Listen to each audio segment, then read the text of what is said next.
نستغفره ونؤمن به ونتوكل عليه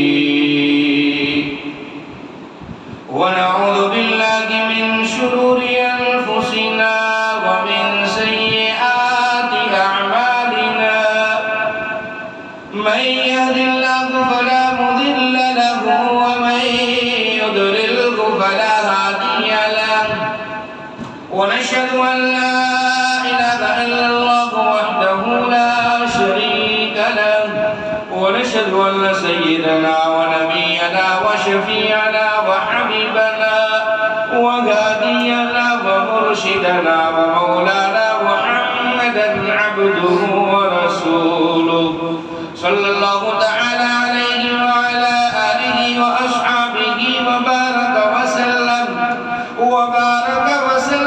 تسليما كثيرا أما بعد فأعوذ بالله من الشيطان الرجيم بسم الله الرحمن الرحيم وإذا قرأت القرآن فاستعذ بالله من الشيطان الرجيم وقال الله تبارك وتعالى في مقام آخر خيركم ولقد يسرنا القرآن للذكر فهل من مدكر وقال الله تبارك وتعالى في مقام آخر وإذا قرئ القرآن فاستمعوا له وأنصتوا لعلكم ترحمون وقال النبي صلى الله تعالى عليه وسلم ولقد خيركم من تعلم القرآن وعلمه صدق الله مولانا العلي العظيم وصدق رسوله النبي الأمي الكريم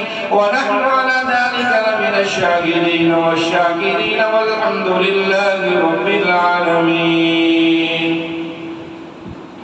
جرامی قدر معزز سامعین کرام، اللہ پاک جل شان محمد والہ کا بڑا احسان ہوا، فضل ہوا، بڑی بندہ نوازی ہوئی کہ اس نے ہمیں رمضان المبارک کا مہینہ عطا فرمایا اور اس مہینے میں عبادتیں کرنے کی توفیق عطا فرمائی، خصوصاً اس کے روزے رکھنے کی توفیق عطا فرمائی. اسی طرح اللہ نے تراویح پڑھنے کی توفیق عطا فرمائی. ہمارے لیے یعنی حافظ قرآن کے لیے دو سعادتیں ہیں. تراویح پڑھنا ایک مستقل سعادت، یہ مستقل عبادت ہے. اس کی نسبت اللہ نے رمضان کے ساتھ جوڑ رکھی ہے. اور دوسری سعادت مصلی پہ کھڑے ہو کر نیابت رسول کا ہم لوگوں نے حق ادا کرنے کی کوشش کی، حالانکہ حق ادا ہوا نہیں. جس مقام پر ہم کھڑے رہتے ہیں، جس جگہ پر ہم کھڑے رہتے ہیں، دنیا کی، زمین آسمان کی سب سے عظیم جگہ، سب سے عظیم جگہ. اور دلیل میں نہیں دیتا، دنیا کے لوگ نہیں دیتے، دلیل خود اللہ نے دی ہے. سبحان الذی اسری بعبده لیلا من المسجد الحرام الى المسجد الاقصى. ہم نے محبوب کو مکہ مکرمہ سے مسجد اقصی کا سفر کرایا، اسی کے ضمن میں آتا ہے ہم نے مسجد اقصی میں تمام نبیوں کا امام بنایا، امام الانبیاء کا لقب عطا فرمایا. جب وہ نبی تمام انبیاء کا امام بن سکتا ہے تو یہ قرآن پڑھانے والے تمام امت کے امام کیوں نہیں بن سکتے؟ نیابت رسول ہے یہ. جس طرح مولوی کی عزت کرنا ضروری ہے، حافظ قرآن کی عزت کرنا ضروری ہے، قرآن کریم کی عزت کرنا ضروری ہے، اسی طرح سے اس جگہ کی یعنی مصلی کی عزت کرنا ضروری ہے. نسبت صاحب نسبت سے ہوتی ہے. مثال کے طور پر آپ کے دمن میں کسی نے بہت ہی خوبصورت بنگلہ بنایا، 10 کروڑ 12 کروڑ 15 کروڑ 1 کروڑ بنایا، بہت خوبصورت. دیوالیں اس کی بڑی خوبصورت بنائی، دروازہ اس کا بڑا خوبصورت بنایا، فرنیچر اس میں عظیم الشان لگایا، بہترین قسم کی لائٹیں لگائی، باہر انٹرنس میں اس نے گارڈن بھی لگوایا، خوشبودار پھول لگائے، خوبصورت نظارہ اس نے تیار کیا.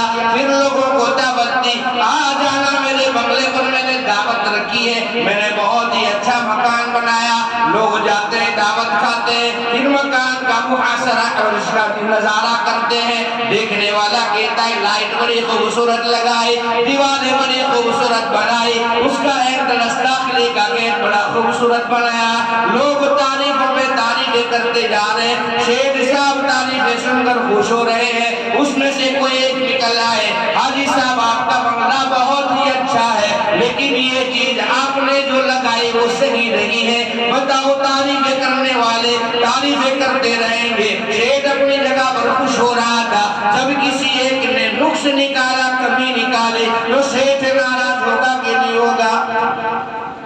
وہ ناراض ہوگا نا؟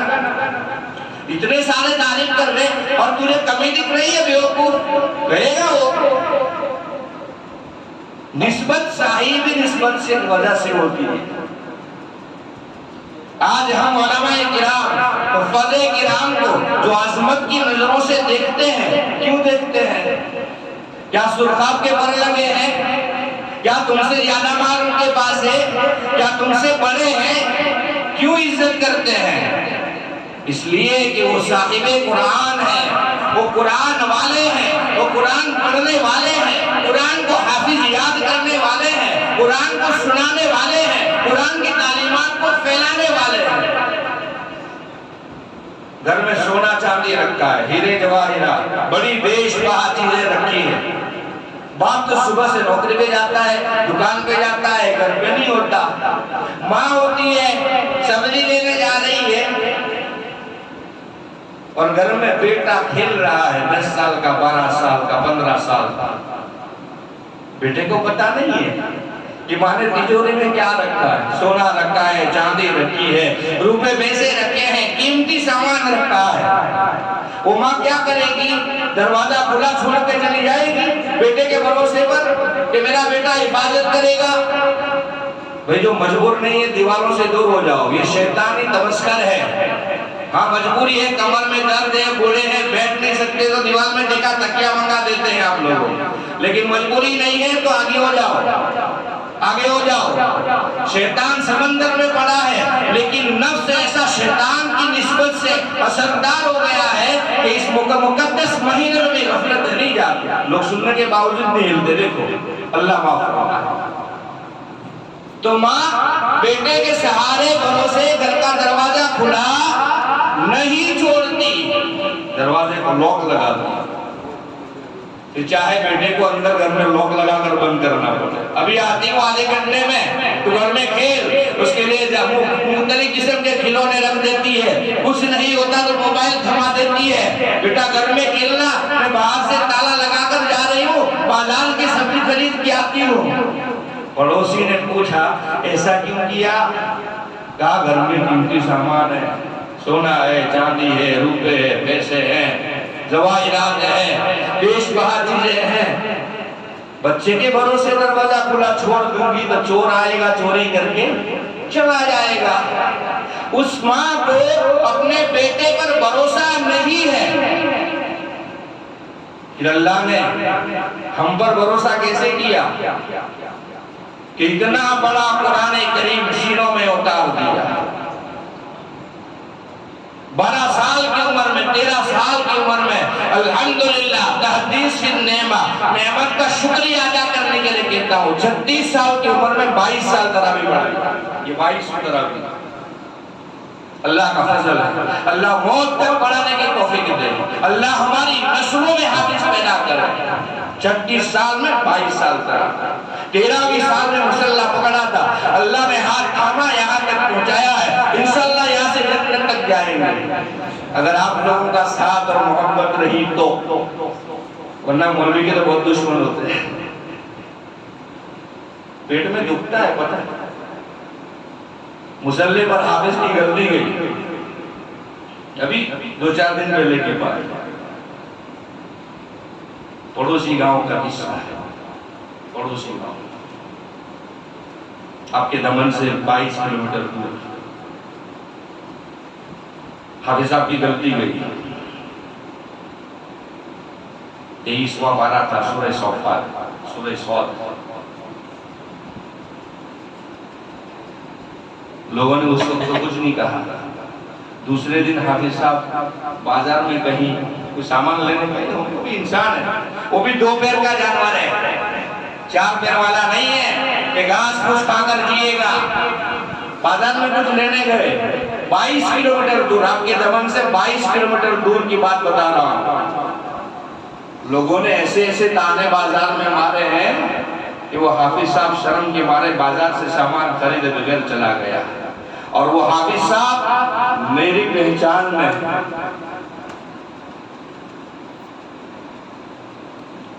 پیٹ میں درد ہوتا ہے، پتہ نہیں، سوال کرتے ہیں لوگ آتا کہاں سے ہے؟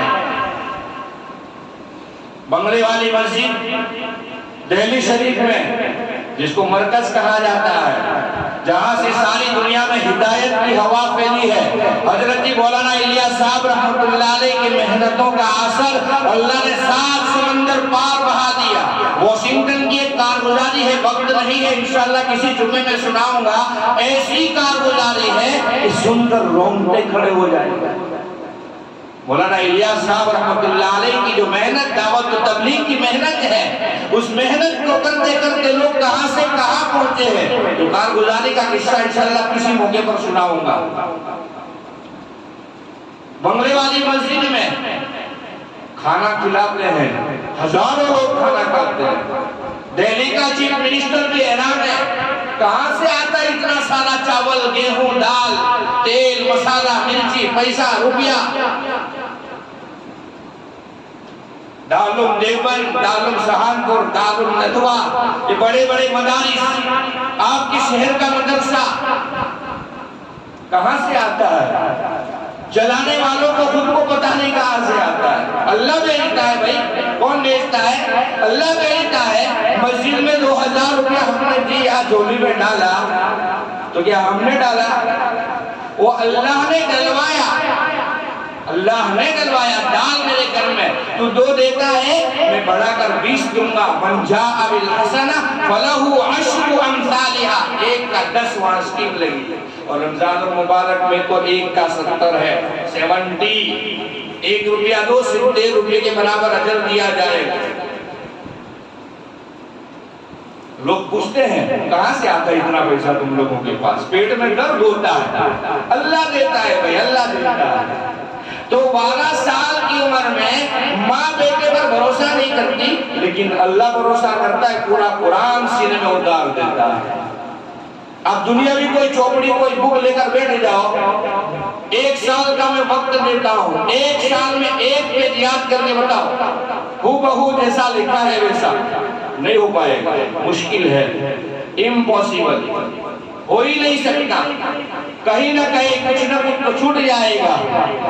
10 سال کا، 12 سال کا، 13 سال کا بچہ 2 سال 2.5 سال میں پورا قرآن مجید ہو بہو یاد کرتا ہے اور ہمیں سناتا ہے، اس کا ہمارے اوپر احسان نہیں ہے تو اور کیا؟ آپ لوگوں کو تو خصوصاً اللہ سے ہم نے 2 رکعت نماز پڑھ کے شکریہ ادا کرنا چاہیے، اللہ نے آپ کے شہر میں اتنا بڑا دین کا قلعہ دارالعلوم مدرسے کی شکل میں اللہ نے دیا، جہاں قرآن کی تعلیم ہو رہی ہو، حدیث کی تعلیم ہو رہی ہو۔ اللہ کہتا ہے میں عذاب بھیجنے کا ارادہ کرتا ہوں، لیکن وہ قال اللہ قال الرسول، قرآن اور حدیث کی صدائے میرے کانوں میں آتی ہے تو میں میرے بیٹے ہوئے عذاب کو روک لیتا ہوں۔ بڑی مبارک بڑھیا ہے، بڑے مبارک لوگ ہیں، بڑا مبارک مجمع ہے، بڑی مبارک باتیں اللہ نکلوا رہا ہے۔ قرآن اللہ کی عظیم الشان کتاب ہے، جیسے قرآن کی عظمت، قرآن سے جڑنے والے کی بھی عظمت۔ نماز پڑھنے کی آدمی نیت کرتا ہے، شیطان ایک ہی بار سمجھاتا ہے مت پڑھ نماز، کیا ملتا ہے نماز، اللہ معاف فرمائے، ایک ہی بار سمجھائے گا شیطان۔ گھر سے نکلتے ہیں، مسجد آنے تک وہ انگلی مارتا ہے، انگلی مارتا ہے۔ نمازوں کی نیت کے بارے میں اسی لیے تو لکھا ہے نا، گھر سے خالی نماز پڑھنے کی نیت سے چلا، اور کوئی ارادہ نہیں۔ اللہ کہتا ہے ہر قدم پر ایک نیکی دیتا ہوں۔ کیوں دیتا ہے اللہ؟ وہ شیطان انگلی مارتا ہے، مت جانا۔ ماں نے سامان منگایا بازار سے لا کے دے، بیوی نے میک اپ کا ڈبہ منگایا لا کے دے، بہن نے ناشتہ منگایا لا کے دے، وہ دل میں کہتا ہے پہلے نماز پڑھ لیتا ہوں پھر لا کے دے دوں گا، لیکن وہ معلوم کہتا ہے نہیں، پہلے لا کے دے پھر نماز پڑھ۔ ایک ہی بات، جب مسجد میں داخلہ ہو گیا اللہ اکبر کہہ کے تکبیر تحریمہ شروع کر دی، شیطان کی ساری محنت رائے گا اور بیکار ہو گئی۔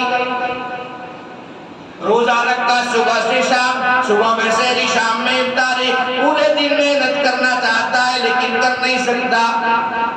صبح میں وہ کہتا ہے آج مت اٹھنا، آج روزہ مت رکھ، تجھے سفر میں جانا ہے، تجھے فلانا کام کرنا ہے۔ لیکن قرآن جب پڑھنے بیٹھتا ہے، قرآن کے ہر حرف پر وہ انگلی کرتا ہے، شیطان قرآن کے ہر حرف پر، ہر لائن پر دل میں وسوسے ڈالتا ہے۔ اسی لیے تو رمضان کے مہینے میں دیکھتے ہو نا تراویح میں کیا عالم ہے ہمارا، وہ دریا میں پڑا ہے، انگلی تو نہیں کر سکتا لیکن وہاں سے سب دیکھتا ہے کون کون گیا۔ اس کی نظر میں وہ کمال ہے کہ جماعت عشاء کی نماز پہلی صف میں پڑھی اور تراویح صحن میں پڑھ رہا۔ جیسے مرغی اٹھ کر بھاگتے ہیں، ایک بھاگا دوسرا بھاگا تیسرا بھاگا چوتھا بھاگا، لوگوں کو کیا ہے ہم کو پتہ نہیں چلتا۔ ادریس ماما نے مسجد میں ایسی ٹائلز لگائی ہے کیمرے سے زیادہ وہ کام کرتی ہے۔ نماز میں تو نہیں دیکھتے، نماز میں تو مصلی میں جاؤ سجدے کی جگہ پر دیکھنا، لیکن سلام کرنے کے بعد جب نظر پڑتی ہے نا 5 لوگ وہاں کھڑے بات کر رہے ہوتے ہیں۔ ہوتا ہے نہیں آپ کی مسجد میں، میں نے دیکھا ہے ہر مسجد میں ہوتا ہے، ہر مسجد میں ہوتا ہے۔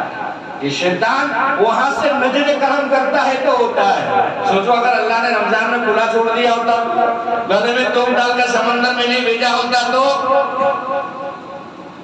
اللہ کے نبی صلی اللہ علیہ وسلم کو اللہ کہہ رہا ہے محمد محبوب میں نے آپ کی امت کے لیے رمضان آسان کر دیا۔ کیوں اللہ تعالیٰ کیوں آسان کیا، کیسے آسان کیا؟ کہا جس کی وجہ سے گناہ کرتی ہے نا امت، اس شیطان معلوم کو باندھ کے سمندر میں ڈال دیا، اب گناہ کرنے کا کوئی چانس نہیں، لیکن پھر بھی گناہ ہوتے ہیں۔ کیوں ہوتے ہیں؟ کہا نفس شیطان کے ساتھ مل جل کر پورے 11 مہینے رہا ہے، پورا سال رہا ہے۔ آگ پاس پہ جلائی جائے حرارت محسوس ہوتی ہے، حرارت محسوس ہوتی ہے، ایئر کنڈیشن 10 فٹ دور کام کر رہا ہے لیکن ٹھنڈک لگتی ہے۔ اسی طرح نسبت کا اثر ہوتا ہے، ساتھ میں اٹھنے بیٹھنے کا ملنے جلنے کا اثر ہوتا ہے۔ پورے 11 مہینے کا اثر رمضان میں دکھاتا ہے۔ وہاں پڑے پڑے دیکھتا ہے ہاں وہ فلانا حاجی صاحب پہلی صف میں ہے، چل عیسیٰ کی نماز سے نکال کر آخری صف میں بھیجتا ہوں، پھر آخری صف سے نکال کر شہر میں بھیجتا ہوں، پھر شہر سے نکال کر ہوٹلے پہ بھیجتا ہوں، پھر ہوٹلے سے نکال کر ہوٹل میں بھیجتا ہوں، پھر ہوٹل سے نکال کر بستر میں بھیجتا ہوں۔ 10 سال کا قرآن پورا کرنے کے بعد لوگوں کا یہی کہا ہے حسن ظن ایک عبادت ہے، کسی کے بارے میں اچھا سوچنا عبادت ہے، بے شک عبادت ہے، لیکن وہ حسن ظن باقی نہ رہے تو سمجھاتا ہوں۔ مثال کے طور پر میں یہاں بیٹھ کر بیان کر رہا ہوں، آپ لوگ سن رہے ہو، حسن ظن ہے کہ اللہ کی باتیں بتا رہا ہوں اور یقیناً جو سنا جو پڑھا وہی بتا رہا ہوں۔ حسن ظن عبادت، وہ نماز پڑھتا ہوگا، ضرور پڑھتا ہوگا، ہمارا یہ خیال ہے، لیکن اسی نماز اسی کے جس کے بارے میں ہم نے خیال کیا اسی کو نماز کے وقت بازار میں گھومتا ہوا دیکھو تو کیا کہیں گے؟ کیا کہیں گے؟ حسن ظن عبادت ہے، اچھا سوچنا عبادت ہے۔ ہم ایک دوسرے کے بارے میں اچھا سوچے، اچھا بولے، زبان گندی نہ ہو، کان گندے نہ ہو، آنکھیں گندی نہ ہو، جسم کا کوئی عضو گندا نہ ہو، عبادت ہے، نماز سے بڑھ کر عبادت ہے۔ اللہ کے نبی صلی اللہ علیہ وسلم نے فرمایا میرے صحابہ 2 چیزوں کی ضمانت دے دو میں جنت الفردوس کی ضمانت دیتا ہوں۔ اللہ کے نبی کون سی 2 چیزیں؟ کہا جو 2 جھگڑوں کے درمیان زبان چلتی ہے کینچی کی طرح، اللہ کی مغفرت عامہ، رحمت عامہ، جب شب قدر میں اللہ کی مغفرت اور رحمت نازل ہوتی ہے سارے مومنوں کی مغفرت اللہ کر دیتا ہے، لیکن 4 لوگوں کو چھوڑ دیتا ہے۔ نمبر 1 مشرک، شرک کرنے والا، کسی بھی حال میں اس کی مغفرت۔ شرک کہا کس کو جاتا ہے؟ کفر اللہ کو نہیں ماننا، کافر اللہ کو نہیں مانتا اسے کافر، لیکن جو اللہ کو مانتا ہے اور اس کے ساتھ ساتھ غیر اللہ کو بھی مانتا ہے، سمجھاتا ہوں اس کا، بیماری اللہ کی نعمت ہے تو شفا اللہ کی نعمت ہے، بیماری اللہ دیتا ہے تو شفا بھی کون دیتا ہے؟ اللہ دیتا ہے۔ حضرت موسیٰ علیہ السلام کوہ طور پر ہے، اللہ نے نبیوں کا وہ مقام رکھا ہے، کوہ طور پر ہے، اچانک سر میں درد ہوا، اللہ نے فرمایا موسیٰ جاؤ فلانا جھاڑ جو دکھ رہا ہے اس کا پتا کھا لو، سر ٹھیک ہو جائے گا۔ حضرت موسیٰ نے کہا ٹھیک ہو گیا۔ پھر ایک مدت ایک زمانہ گزرا، دوبارہ کوہ طور پر گئے اللہ سے بات کرنے، اس وقت سر درد ہوا تو بنا اللہ کو دعا کیے پوچھے بتائے وہ پتا کھایا تو سر درد بڑھ گیا۔ اب موسیٰ پریشان، باری تعالیٰ کیا ہوا؟ پہلی بار میں ٹھیک ہوا دوسری بار میں بڑھ گیا۔ موسیٰ بیماری میری طرف سے تو شفا بھی میری طرف سے، پتے میں کوئی اثر نہیں، دوا گولی انجیکشن میں کوئی اثر نہیں، وہ شفا اللہ دیتا ہے۔ تو بیماری اللہ کی نعمت، شفا بھی اللہ کی نعمت، بیماری اللہ کی طرف سے آئی، لیکن ہمارے پاس تو شفا باپو سے آتی ہے، ڈاکٹر سے آتی ہے، تعویذ سے آتی ہے، گولی سے آتی ہے، دوا دارو سے آتی ہے، دنیا کی چیزوں سے آتی ہے۔ کو لوگ کہتے ہیں نا فلانی دوائی میں نے پی تو ٹھیک ہو گیا، یہ اس کو شرک کہا جائے گا۔ یا مزار پہ جاتے ہیں، مزار پر قبر پر جانا عبادت ہے، سنو اس بات کو، قبرستان جانا عبادت میں شامل ہے، مزار پر جانا بھی عبادت میں شامل ہے، لیکن وہاں جا کر شرک کرنا یہ گناہ کبیرہ ہے۔ شرک کہاں کس کو جائے گا؟ اب جاؤ وہاں قرآن پڑھو، درود شریف پڑھو، جو آپ کو پڑھنا ہے پڑھو، اصالہ ثواب کرو، فاتحہ کرو، لیکن وہاں سجدے کی گنجائش کوئی نہیں، یا ان سے المدد کہہ کر پکارنے کی گنجائش کوئی نہیں، ان کے سامنے سر جھکانے کی گنجائش کوئی نہیں۔ شیطان کو جب اللہ نے حضرت آدم کو سجدہ کرنے کا حکم دیا تو کیا فرشتوں نے سجدہ کیا؟ زمین پر نہیں، سر جھکایا، سر تسلیم کم۔ وہ کہتے بڑا آدمی ڈانٹتا ہے یا کوئی بات سمجھاتا ہے تو چھوٹا آدمی سر جھکا کے سنتا ہے، سر جھکا کر بات کو سننا یہ بھی ادب میں شامل ہے۔ سر جھکایا، ملائکۃ اسجدوا لآدم فسجدوا الا ابلیس، شیطان نے نہیں کیا، ابلیس نے نہیں کیا، تو سر جھکانا یہ سجدہ، وہاں پر جا کر آپ نہیں کر سکتے، ایسا نہیں کر سکتے۔ یہ سر صرف اللہ کے سامنے جھکے گا، صرف اللہ کے سامنے۔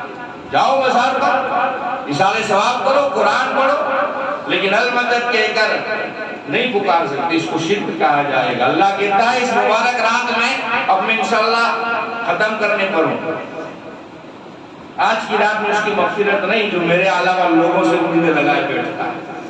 نمبر 2، والدین کا نافرمان، ماں باپ کی نافرمانی کرنے والا، اللہ کہتا ہے اس مبارک رات میں بھی اس کی مغفرت نہیں۔ کیوں؟ کہ میرے احسانوں کے بعد دنیا میں تجھ پر سب سے زیادہ احسان تیرے ماں نے، تیرے باپ نے کیا۔ رات کو اٹھا ہے، تنہائی کا عالم ہے، لائٹ بجھی ہوئی ہے، اندھیرا ہے، نظر کچھ بھی نہیں آتا، وہ جھولی میں 2 مہینے کا، 3 مہینے کا، 6 مہینے کا رو رہا ہے، رونے کی لہر، رونے کا انداز سن کر وہ ماں سمجھ جاتی ہے میرا لال پیٹ درد کی وجہ سے رویا ہے یا بھوک کی وجہ سے رویا ہے۔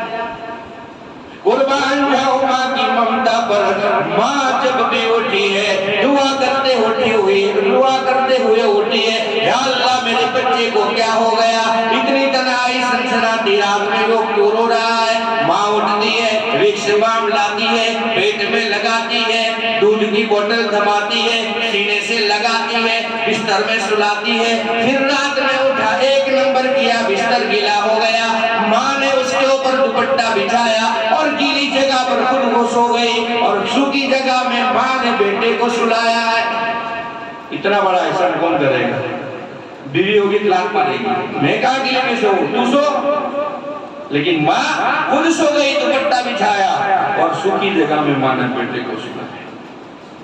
صبح سویرے اٹھ کر تجارت پہ گیا، نوکری دھندے پہ گیا، روپیہ پیسہ کمانے گیا، پورا دن گدے کی طرح محنت کیا، شام کو آیا، 2 سال کا بیٹا انگلی پکڑ کر کہتا ہے چاہیے چاکلیٹ دلاؤ, مجھے کھلونا چاہیے کھلونا دلاؤ. انگلی پکڑ کر وہ کھلونا دلانے جا رہا ہوتا ہے, راستے میں ٹھوکر لگ گئی, گر گیا, گھٹنے چھل گئے, ہاتھ چھل گئے, سر میں چوٹ آ گئی. چاکلیٹ کھلونا دلائے گا بعد میں, پہلے اٹھا کر ڈاکٹر کے پاس لے کر جائے گا. میرے بیٹے کو چوٹ لگ گئی اور اس کی چوٹ پر پھونک مارتے ہوئے ڈاکٹر کو سمجھا رہا ہوتا ہے, ڈاکٹر صاحب کوئی ٹینشن والی بات تو نہیں, میرا بیٹا گر گیا, ہڈی بٹی تو نہیں ٹوٹی ہے. ڈاکٹر کہتا ہے ایسی کوئی بات نہیں, چاکلیٹ دلاتا ہے, گھر لاتا ہے, پھر رات کو سونے تک اسی کے پاس بیٹھا رہتا ہے, اپنے سارے دن کی تھکان کو بھول جاتا ہے. اللہ کے بعد سب سے بڑا احسان ماں باپ کا. اللہ کہتا ہے اس کے نافرمانی کرنے والوں کی آج مغفرت نہیں. نمبر 3, قطع تعلق کرنے والا, رشتہ توڑنے والا. آج یہ بیماری سب میں کوئی بچا نہیں, سب میں ہے یہ بیماری. میں تو یہ سمجھتا ہوں کروڑوں میں ایک کوئی ہوگا جو قطع تعلق میں نہیں ہوگا, ورنہ سب چھوٹی چھوٹی باتوں پہ رشتے ٹوٹ جاتے ہیں. چھوٹی چھوٹی باتیں, ایسی باتیں کہ جس کا کوئی معنی ہی نہیں.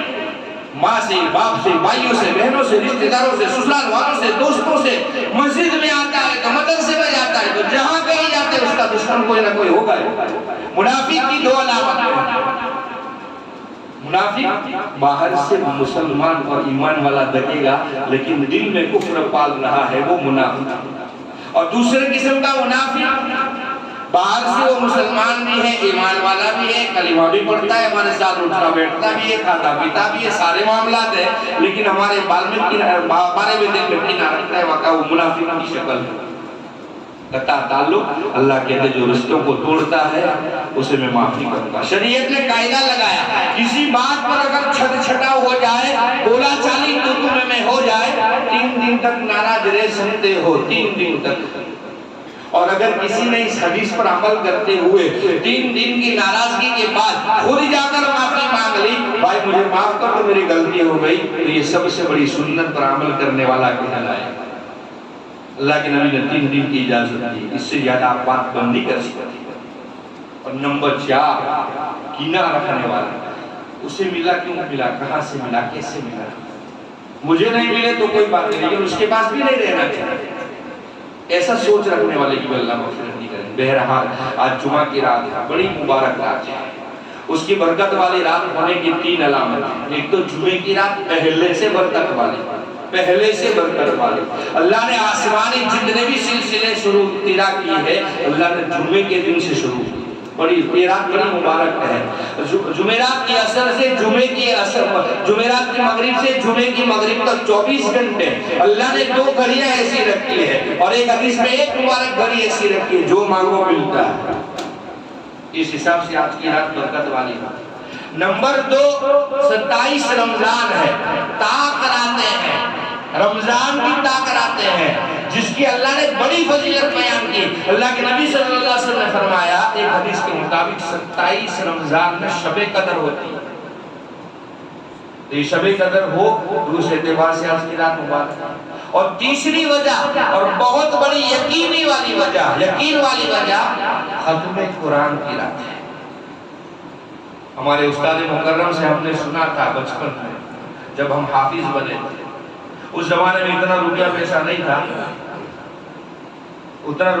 نہیں تھا, جانے کا کرایہ آنے کا کرایہ اتنا ہی ملتا تھا. بعد میں کچھ کرنا ہو تو اساتذہ کی خدمت کرنے جاتے تھے, کسی بڑے بچے کی خدمت کرتے تو 2-5 روپے وہاں سے ملتے تھے تو خرچہ چلتا تھا. تو ہمارے استاد نے جب ہم حافظ بنے ان کو مٹھائی لا کر دینے کی ہمارے پاس شکت نہیں تھی, تو ہم نے وہ بازار سے مہالک کو چاکلیٹ ملتی تھی اس زمانے میں 1 روپے کی 4, وہ چاکلیٹ لا کر ہم نے استاد مکرم کو دی تو استاد مکرم کی آنکھوں میں آنسو شروع ہوئے اور رونے لگے اور کہے بیٹا اس کی کیا ضرورت تھی, 1 روپے کی 4 چاکلیٹ میں نے دی تھی, کیا ضرورت تھی. میں نے کہا حضرت استاد جی آپ نے اتنی محنت کی, ہمیں حافظ بنایا, ہمیں تو زیادہ دینا چاہیے لیکن کیا کریں ہم نہیں دے سکتے, ہمارے ماں باپ کی بھی گنجائش نہیں. تو حضرت جی نے سر پہ ہاتھ رکھا اور کہا بیٹا آج سے لے کر کل مغرب تک 24 گھنٹے میرے لیے بھی دعا کرنا, ساری امت کے لیے دعا کرنا, جو مانگے گا وہ ملے گا. کیوں؟ ختم قرآن پر اللہ دعاؤں کو قبول کرتا ہے. کہو نا بے شک ہم نے قرآن پڑھنا ہی نہیں تو بے شک کیوں بولیں گے ہم؟ ایسا نہیں، قرآن سے نسبت رکھو. جس طرح قرآن کی حرف کی عظمت ہے اس حرف کو چھپانے والے کور کی بھی عظمت ہے. جس طرح قرآن کی بے حرمتی مسلمان نہیں کرتا اس طرح اس کے اوپر چھپانے والا جسدان کور باکس اس کی بھی عظمت کرتا ہے. اسے کبھی لات نہیں مارے. ہم قرآن والے بنے، قرآن سے نسبت جوڑیں، روزانہ قرآن کی تلاوت کریں. پڑھنا نہیں آتا ہے سیکھنے کی کوشش کریں، سیکھنے کے باوجود نہیں آتا ہے قرآن لے کر بیٹھے اور آنکھوں میں آنسو رکھتے ہوئے کہے میرے اللہ کا کلام ہے، میرے اللہ کا کلام ہے. کیونکہ نماز پڑھے گا آدمی اللہ کی عبادت میں شمار کیا جائے گا، روزہ رکھے گا اللہ کی عبادت میں شمار کیا جائے گا، لیکن قرآن پڑھنے کی بنیاد پر وہ اللہ کی عبادت میں شمار کیا بھی جائے گا اور اللہ کے ساتھ بات کرنے کا شرف بھی حاصل ہو جائے گا. قرآن یعنی اللہ سے بات کرنا، اللہ سے کلام کرنا، اللہ کو اپنا دکھڑا سنانا، اللہ کی بشارتوں کو سننا سمجھنا، ہدایت حاصل کرنا. ہدی للمتقین پہلی آیت ہدی للمتقین، اللہ نے اس میں ہدایت چھوڑا. تو ہم قرآن والے بنے، قرآن سے نسبت رکھے، گھروں میں قرآن پڑھے. روزانہ ایک رکوع پڑھیں گے نا، ایک رکوع روزانہ، سال میں قرآن ختم ہو جائے گا. پڑھیں گے انشاءاللہ. اگر نہیں پڑھتے تو آخری والی 10 سورتیں ہی روزانہ پڑھو، یاسین ہی پڑھو، تبارک ہی پڑھو، واقعہ ہی پڑھو. ارے قرآن کی ایک ہی آیت روزانہ پڑھو، لیکن روزانہ پڑھو. روزانہ کھانا روز کھاتے ہیں، پانی روز پیتے ہیں، کپڑے روز بدلتے ہیں، غسل روز کرتے ہیں، ساری ضرورتیں روز پوری کرتے ہیں. قرآن ایک ایسی چیز ہے جو رمضان سے رمضان ہو گیا. اس رمضان میں پورا کیا باقی رمضان میں کیسا ہے. قرآن سے نسبت رکھو، روزانہ ایک رکوع، ایک پیج، ایک پارہ، جتنا ہو سکے کم پڑھیں گے انشاءاللہ. اللہ عمل کی توفیق عطا فرمائے. آپ لوگوں کا بہت شکریہ، آپ لوگوں نے ہمیں تراویح میں قرآن شریف سنانے کا موقع دیا اور ہمیں خدمت کا موقع دیا. میں میری طرف سے، میرے دو ساتھیوں کی طرف سے آپ لوگوں سے معافی مانگتا ہوں. کبھی کوئی غلطی کوتاہی ہو گئی ہو، یقیناً ہوئی ہوگی، انسان ہونے کے ناطے تو معاف فرمائے. اور جتنا ہو سکے اللہ تبارک و تعالیٰ سے ہمارے بارے میں دعا کریں کہ اللہ موت تک ہمیں اس نیابت رسول کی خدمت کے لیے قبول کرے.